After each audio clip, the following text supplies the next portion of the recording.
And because of the Second World War, all of the manufacturing and production in the entire rest of the industrialized world, with the exception of the United States, was destroyed, meaning Germany, France, the UK, and Japan. And as a result, we had an economic advantage that lasted for roughly 25 years or whatever.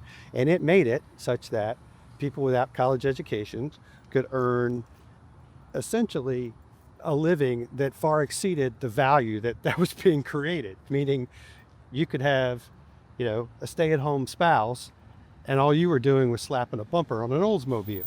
Well, that just never was the real world. That was only as a result of this economic anomaly called the Second World War. And so everyone's nostalgic for it. And then you throw on the tax code, which is now heavily skewed towards people with power and wealth.